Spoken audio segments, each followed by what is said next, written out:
Jake Morrison felt like someone had used his skull as a drum set. His head pounded with each heartbeat, and the bright lights of the space station made his eyes water.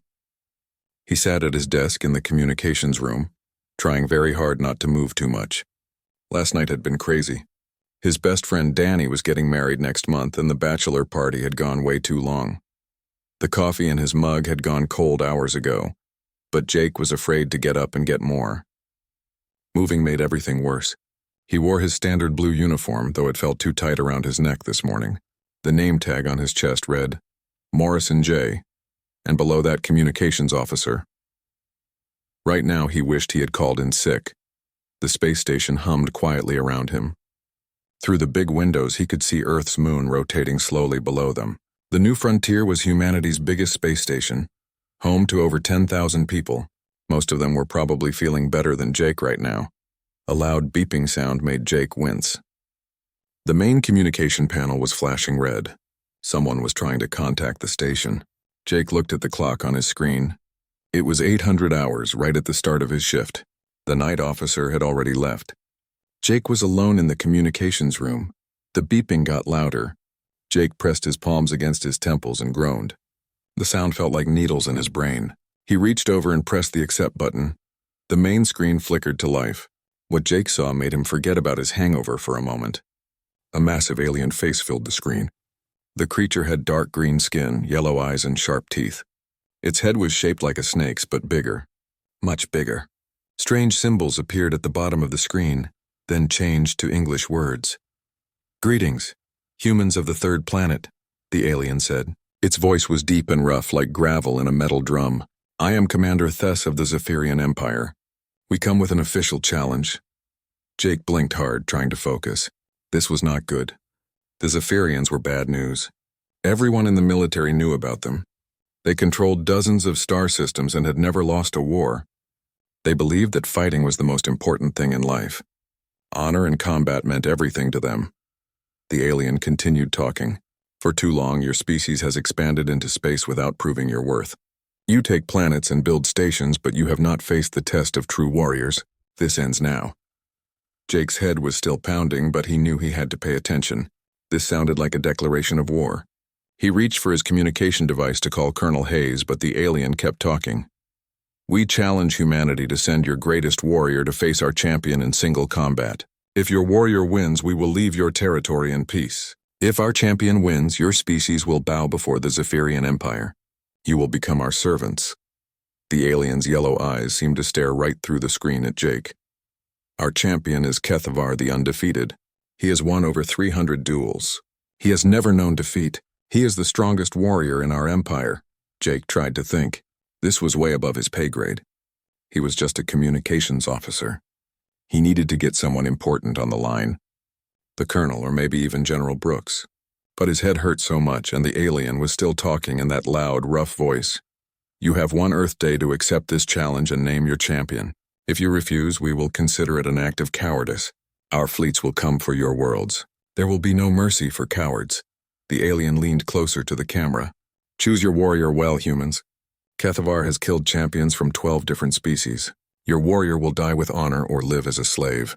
These are your only choices." Jake rubbed his forehead. The pounding in his head was getting worse. He just wanted the alien to stop talking so loudly. Without really thinking about it, he leaned forward and pressed the reply button. "Yeah, okay," Jake said. "I accept the challenge." The alien's eyes widened slightly. "You accept? You speak for all humanity?"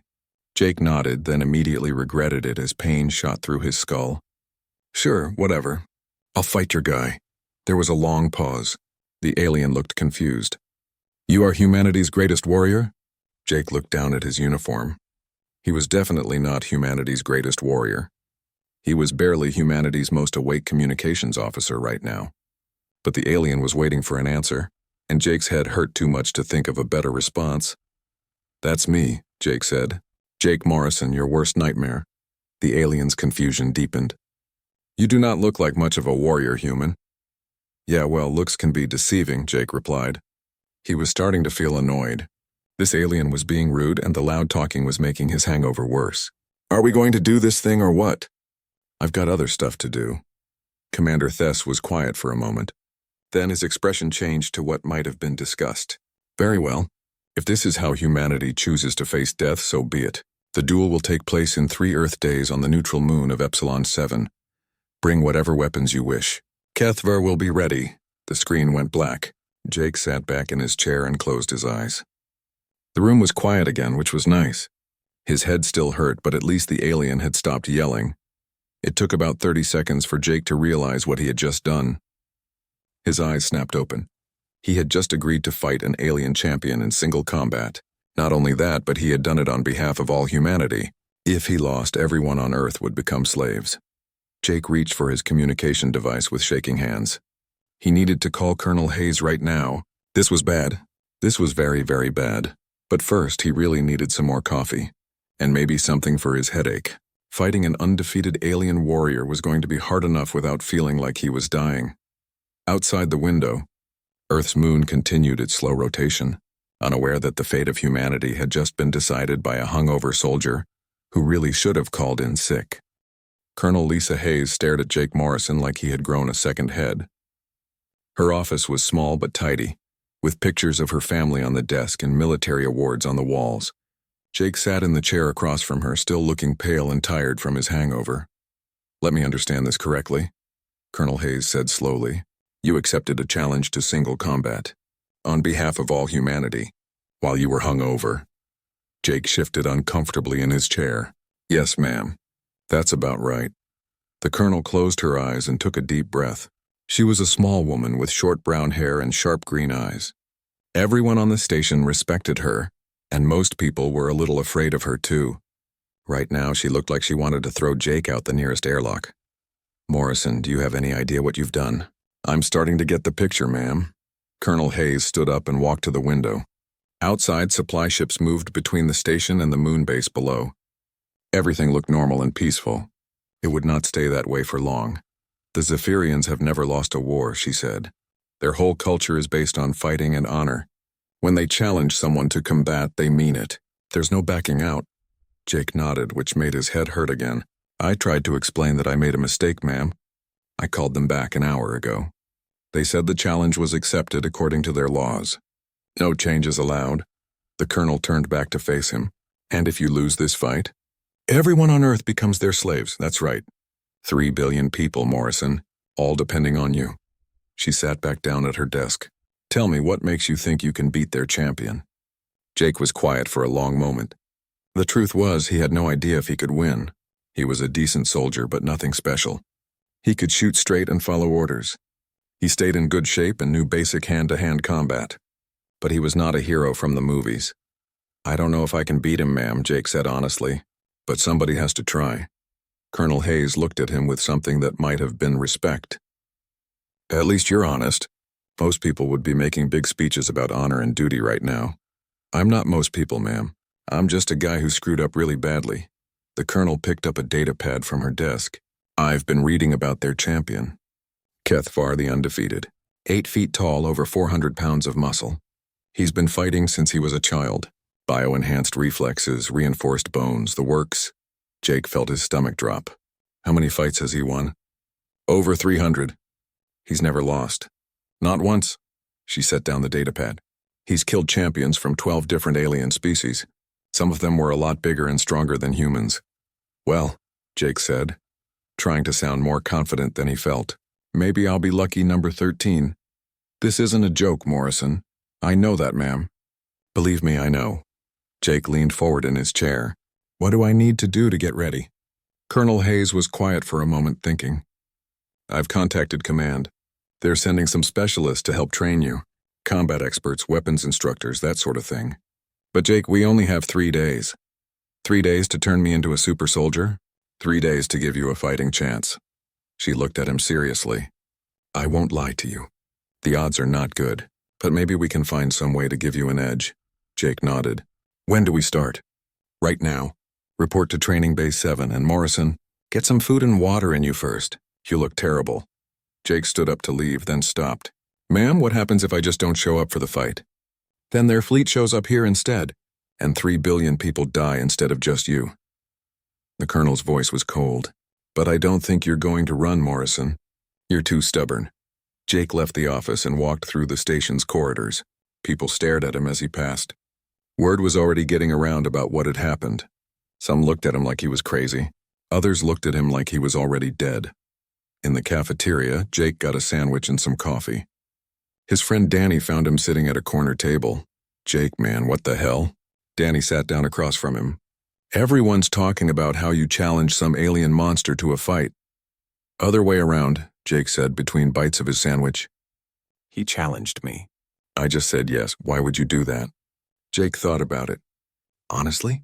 My head hurt so bad I just wanted him to stop talking. Danny stared at him. You doomed humanity because you had a hangover? That's about the size of it. Jesus, Jake. Danny ran his hands through his hair. What are you going to do? Try not to die, I guess. Jake finished his sandwich and stood up. I've got to go train. Apparently I have 3 days to become the greatest warrior in human history. You know that's impossible, right? Jake smiled for the first time that day. Yeah, well, impossible things happen sometimes. Besides, what choice do I have? Training Base 7 was huge, with mats on the floor and weapons racks along the walls. When Jake arrived, 3 people were waiting for him. A tall man in military fatigues introduced himself as Sergeant Martinez, a combat instructor. A woman in a lab coat was Dr. Kim, who specialized in alien biology. The third person was Captain Brown, a weapons expert. All right, Morrison, Sergeant Martinez said. We don't have much time, so we're going to focus on the basics. Show me what you know about hand-to-hand combat. For the next 4 hours, Jake trained harder than he ever had in his life. Martinez taught him new fighting techniques. Dr. Kim explained the weak points in Zephyrian anatomy. Captain Brown showed him different weapons and how to use them. By the end of the day, Jake was exhausted and sore. He had bruises on his arms and legs from sparring practice. His clothes were soaked with sweat. How did I do? He asked Martinez as they finished up. The sergeant was honest. You're not terrible. You're in decent shape and you learn fast. But Jake, this guy you're fighting has been training his whole life. He's got advantages you can't match, so what do? You fight smart instead of fighting strong. Use your head, not just your muscles. Martinez clapped him on the shoulder. Get some rest. We've got 2 more days to prepare you. That night, Jake lay in his bunk staring at the ceiling. All around him, the station hummed with activity. People were going about their normal lives, not knowing that everything depended on one hungover soldier who had volunteered for a fight he probably could not win. Jake thought about Earth, about all the people there. His parents lived in Ohio. His sister had 2 young kids. If he lost this fight, they would all become slaves to an alien empire. But if he won, humanity would be free. The Zephyrians would leave them alone. It was a big responsibility for one person. Too big, really. Jake was just a regular guy who had made a stupid mistake. But now he had to find a way to fix it. Outside his window, stars twinkled in the darkness of space. Somewhere out there, an alien warrior was preparing to fight him. Cathvar, the undefeated champion of the Zephyrian Empire. In 2 more days, one of them would be dead. The arena on Epsilon 7 was bigger than Jake had expected. The floor was made of some kind of gray metal, and tall walls surrounded the fighting area. Above them, thousands of alien spectators filled the stands. Most of them were Zephyrians, but Jake could see other species too. News crews from across the galaxy had come to watch humanity's champion get destroyed. Jake stood in the waiting area under the arena, trying to calm his nerves. He wore his standard combat armor and carried a pulse rifle, 2 pistols, and a few grenades. It was not much compared to what his opponent probably had, but it was what he knew how to use. Dr. Kim checked his equipment one last time. Remember, Zephyrians have thick skin, but their joints are vulnerable. Knees, elbows, neck. Those are your best targets. Sergeant Martinez stood nearby. Don't try to fight him straight up.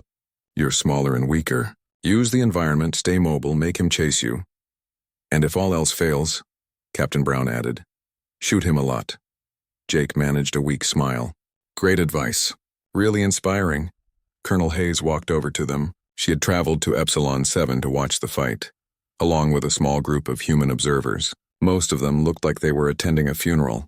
How are you feeling, Morrison? Like I'm about to fight a monster that could tear me in half. Good, that means you're not being stupid about this. She put her hand on his shoulder. Jake, I want you to know something. Win or lose, you're doing the right thing. Someone had to step up, and you did. Thanks, ma'am. That helps. A loud horn sounded above them. The fight was about to begin. Jake walked up the ramp toward the arena floor. His legs felt shaky and his mouth was dry. Behind him, he could hear his friends and trainers wishing him luck. He tried not to think about how many people were counting on him. The arena was even bigger from the inside. The ceiling was open to the sky, showing Epsilon 7 strange purple clouds. The alien crowd was incredibly loud, making sounds that hurt Jake's ears. Most of them were cheering, but not for him. On the opposite side of the arena, a massive gate began to open. Jake's heart started beating faster. HFY the Undefeated emerged from the gate like something from a nightmare. He was 8 feet tall and covered in dark green scales. His arms were as thick as Jake's legs, and his claws looked sharp enough to cut through steel. He wore ceremonial armor decorated with the skulls of his defeated enemies. In his hands, he carried a weapon that looked like a sword mixed with a laser cannon. The alien crowd went wild when they saw their champion. HFY raised his weapon above his head and roared. The sound echoed through the arena like thunder. A small floating robot moved to the center of the arena. It spoke in several alien languages, then switched to English. Ladies and gentlemen, beings of all species, welcome to the Challenge of Champions. In the red corner, representing the Zephyrian Empire, HFY the Undefeated, victor of 307 duels. Never defeated. The crowd cheered louder. In the blue corner, representing humanity, Jake Morrison of Earth, victor of... The robot paused, as if checking its data. 0 duels. Never competed. The alien crowd fell silent for a moment, then started laughing. Jake felt his face turn red. They thought this was funny. They thought he was a joke. Maybe they were right. The rules are simple, the robot continued. Fight until one champion yields or dies. All weapons are allowed. Let the duel begin. The robot flew away quickly. Jake and HFY were alone in the arena. The Zephyrian champion walked toward the center of the fighting area. His movements were smooth and controlled, like a predator stalking prey. When he spoke, his voice boomed across the arena.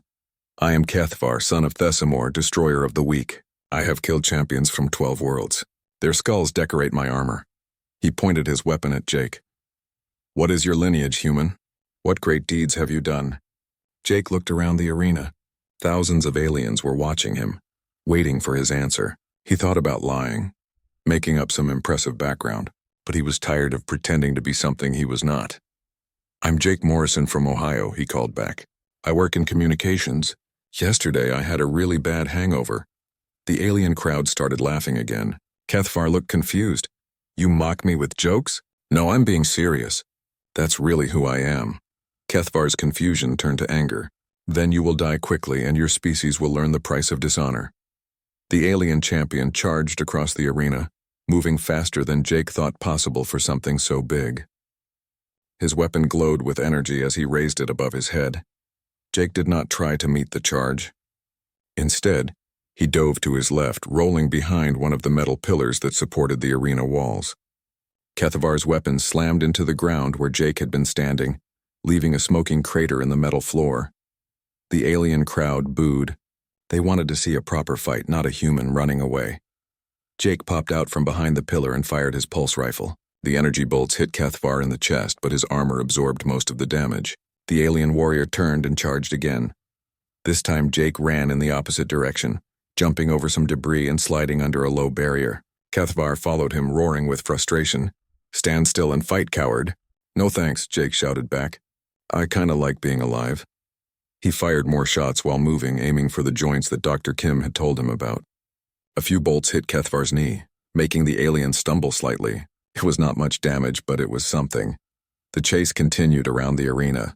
Jake used every piece of cover he could find, staying ahead of his opponent by inches. The alien crowd was getting angry now. This was not the kind of fight they had expected. HFY was getting frustrated too. He was stronger and better armed, but Jake was faster and harder to catch. Every time the alien warrior thought he had cornered his opponent, Jake would slip away and start shooting again. This is not honorable combat. HFY roared. Jake fired another burst from behind a chunk of broken wall. Yeah, well, honor doesn't stop you from being dead. One of his shots hit HFY in the shoulder, right where the armor had a gap. The alien warrior stumbled and dropped his weapon. Jake saw his chance and ran toward the center of the arena, trying to get a clear shot. But HFY was not finished. He pulled out a smaller weapon, something that looked like a crossbow made of metal and energy. He fired it at Jake and the bolt barely missed his head. Jake dove for cover again, his heart pounding. This fight was not going well. His pulse rifle was running low on power and Kethvar was still barely hurt. The alien champion was learning too, getting better at predicting where Jake would run. In the stands above, Jake could see the human observers watching with worried faces. Colonel Hayes was talking into a communication device, probably reporting to Earth. Jake reloaded his rifle and tried to think of a new strategy.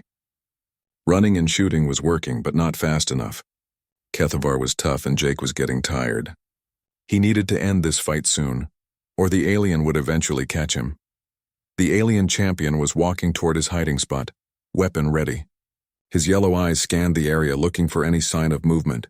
"You cannot hide forever, human. I will find you, and when I do, your death will be slow." Jake gripped his rifle tighter. The alien was right. This was not a fight he could win by playing it safe.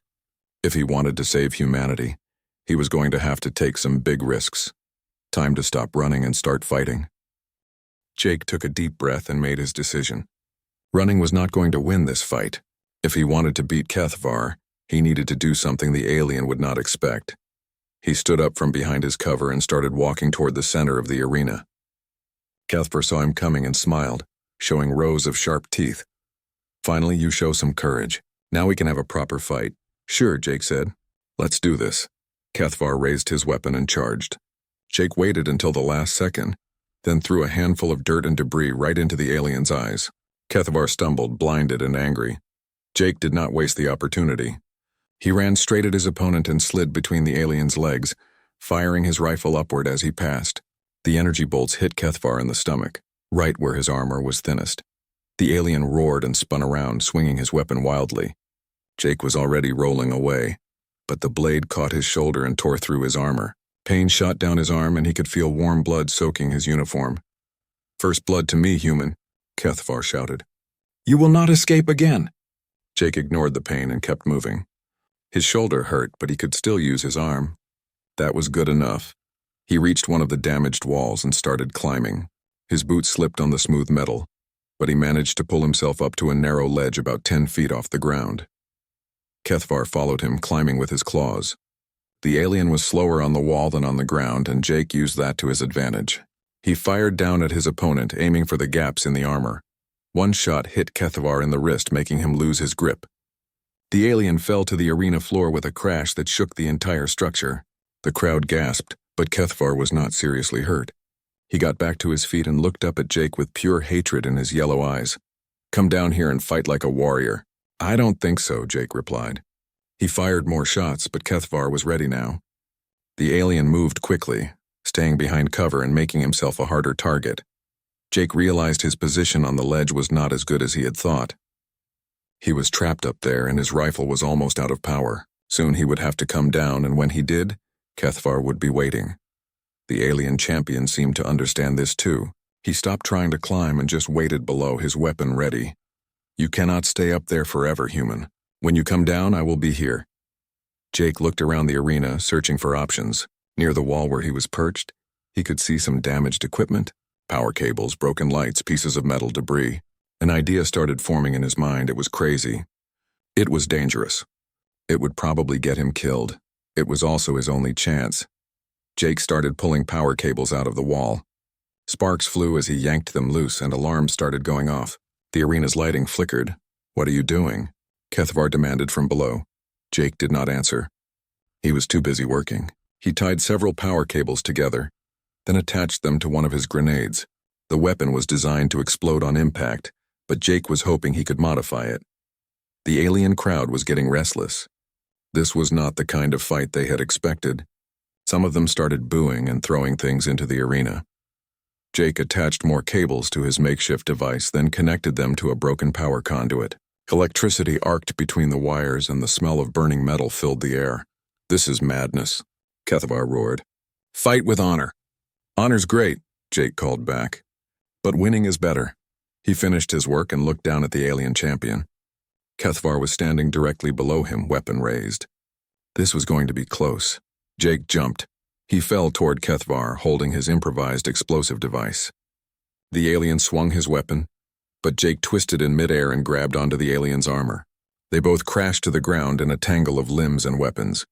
Kethavar tried to throw Jake off, but the human held on tight. With his free hand, Jake shoved the modified grenade against the alien's chest and activated the power cables. The explosion was not as big as Jake had hoped, but it was enough. The blast threw both fighters across the arena floor.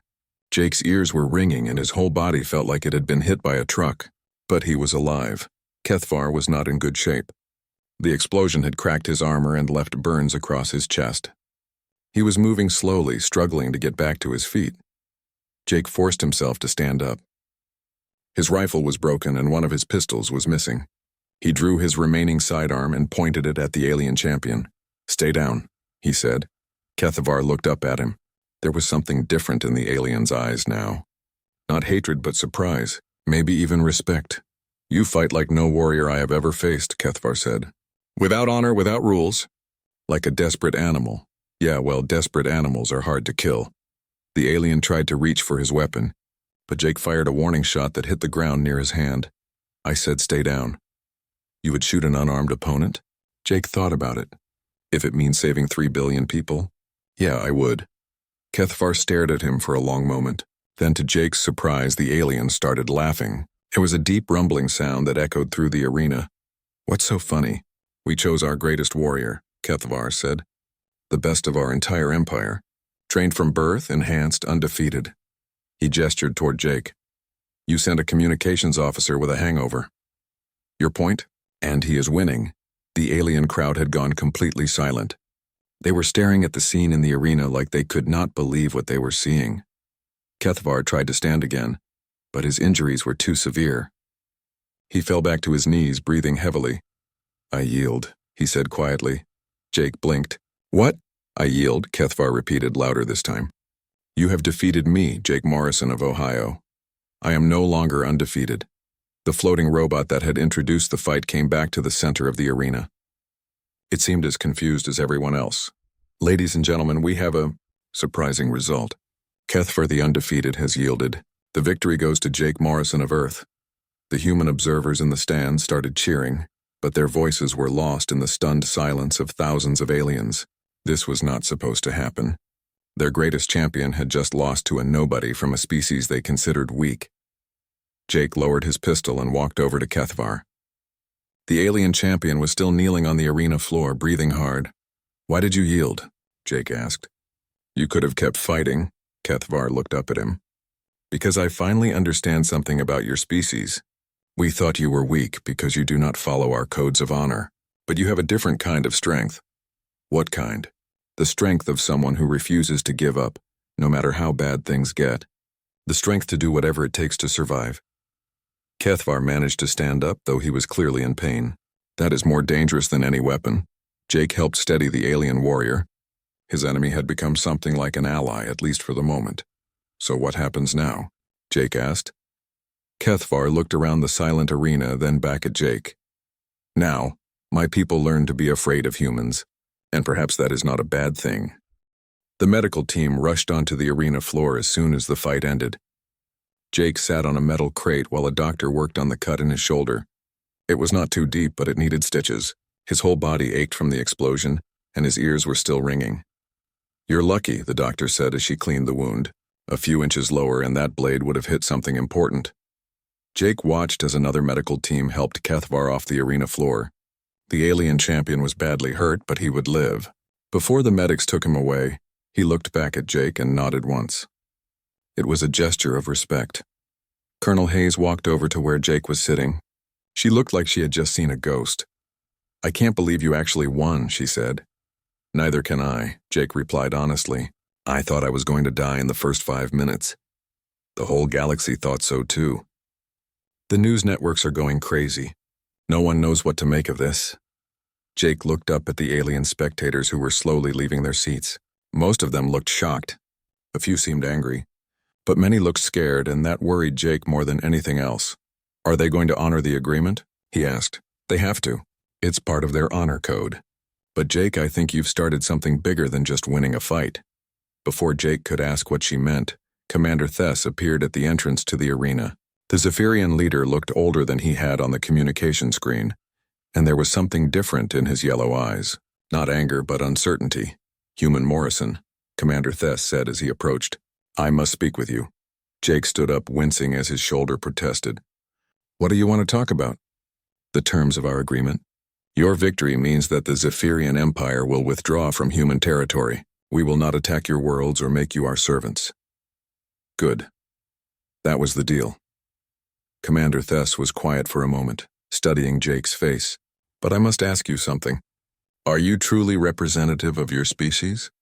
Are all humans like you? Jake thought about the question. What do you mean? Kethvar was our greatest warrior. He had never lost a fight. He was enhanced, trained, perfect. The alien commander gestured toward Jake. And you defeated him. You are not enhanced. You have no special training. You are what humans would call ordinary. Yeah, that's about right. Then what would your extraordinary soldiers be capable of? Jake felt a chill run down his spine. He was starting to understand why Colonel Hayes looked worried. Commander, I won that fight through luck and stubbornness. I'm not some super soldier. I'm just a regular guy who got in over his head. Perhaps, Commander Thess said. But a regular member of your species defeated our best warrior. That tells us something about humans that we did not know before. What's that? That we do not understand you at all?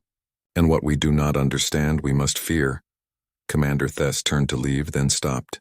The Zephyrian Empire will honor our agreement. But know this, human. Word of this victory will spread across the galaxy. Other species will hear about what happened here today. Is that bad? For them? Perhaps. For you? The alien commander looked back at Jake one last time. That remains to be seen. After the Zephyrians left, Jake and the other humans returned to their ship for the journey back to Earth. Jake sat in the small medical bay, getting his injuries properly treated. Through the porthole, he could see Epsilon 7 shrinking behind them. Dr. Kim was checking his shoulder wound when Captain Brown walked in. Jake, you need to see this, the captain said. He handed Jake a datapad showing news reports from across the galaxy. The headlines made Jake's stomach drop. Human defeats, Zephyrian champion in shocking upset. Unknown species shows unexpected combat ability. Galactic powers reassess human threat level. Who are these humans and what else can they do? This is not good, Jake said. No, it's not, Captain Brown agreed. Half the galaxy thinks humanity just announced itself as a major military power. The other half thinks we're some kind of secret warrior race that's been hiding our true strength. Jake scrolled through more articles.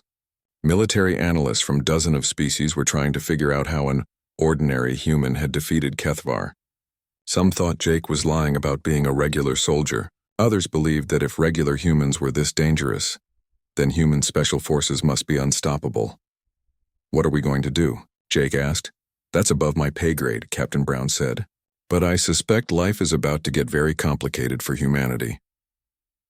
When they arrived back at the New Frontier space station, Jake was surprised to find thousands of people waiting for him. The docking bay was packed with cheering crowds. Signs and banners welcomed him home as a hero. Colonel Hayes met him at the airlock. I'm afraid you're famous now, Morrison. Every news network in human space wants to interview you. Command is talking about promotions and medals. I don't want to be famous, Jake said. I just want to go back to my regular job. I don't think that's going to be possible. You're the man who saved humanity, Jake. That comes with responsibilities. Over the next few days, Jake learned what those responsibilities meant. He was promoted to major and given a medal for heroism. Politicians wanted to meet with him. Military leaders asked for his advice on combat tactics. Scientists wanted to study how he had defeated Kethvar. But the most important meeting came a week after his return. Jake was called to a secure conference room where General Brooks was waiting with several other high-ranking officers. Major Morrison, the general said, we need to discuss the situation your victory has created. What situation, sir? General Brooks activated a holographic display showing star charts. Red markers indicated hostile alien species, while blue markers showed friendly ones. There were a lot more red markers than Jake remembered. Your fight with Kethvar was broadcast across the galaxy, the general explained. Every major power saw a random human soldier defeat the Zephyrian Empire's best warrior. That has made some of them very nervous. Nervous how? Nervous enough to start forming alliances against us. They're calling it the human problem. Several species are already talking about a preemptive strike before we become too dangerous. Jake stared at the display. But we're not dangerous. I mean, not like that. I just got lucky. You and I know that, General Brooks said. But they don't. From their perspective, humanity just revealed that our weakest soldiers can beat their strongest warriors. They're wondering what our actual military can do. So what happens now? Now we have to decide what kind of galaxy we want to live in. We can try to convince everyone that you were a fluke, that humans are not a threat, or we can let them keep believing that we're more dangerous than we actually are. Jake thought about it. Both options had risks. If they convinced the galaxy that humans were weak, some species might decide to attack anyway. But if they let everyone think humans were super warriors, it might start a war they could not win. What do you think we should do, sir? General Brooks smiled. I think we should do what you did in that arena, Major. We should be unpredictable. Keep them guessing about what we're capable of. Sometimes that's the best defense of all. Jake nodded. It made sense in a strange way. He had won his fight not through strength or skill, but by being impossible to predict. Maybe that was humanity's real advantage. One more thing, Morrison, the general said. We're starting a new military program. Special tactics for dealing with alien threats. We want you to help train the next generation of soldiers. Train them to do what? To fight like you did. To be creative, stubborn, and willing to try anything to win. We're calling it the Morrison Doctrine. Jake almost laughed. A week ago, he was a hungover communications officer who just wanted the aliens to stop talking so loud. Now he was apparently the inspiration for a new military philosophy. I'll do my best, sir. I know you will, Major. That's what humans do. Later that night, Jake sat in his quarters looking out at the stars. Somewhere out there, alien civilizations were trying to figure out what humanity was really capable of. They were forming alliances and making plans based on one drunken mistake and a lucky victory. It was terrifying and ridiculous at the same time. His communication device beeped. A message from his friend Danny, who was still planning his wedding. Jake, you crazy bastard. I can't believe you actually won. The whole Earth is talking about you. Mom says you're invited to Sunday dinner anytime you want. Also, you're definitely going to be my best man now. No way I'm letting the guy who saved humanity back out of wedding duty. Jake smiled and typed back a reply. Wouldn't miss it. Just promise me the bachelor party won't involve any alien challenges this time. Outside his window, the stars continued to shine. The galaxy was a big, complicated place full of species that now saw humanity very differently than they had a week ago. But Jake Morrison from Ohio, hero of humanity and defender of 3 billion people, was mostly just looking forward to going to his friend's wedding and having a few beers. Some things at least never changed.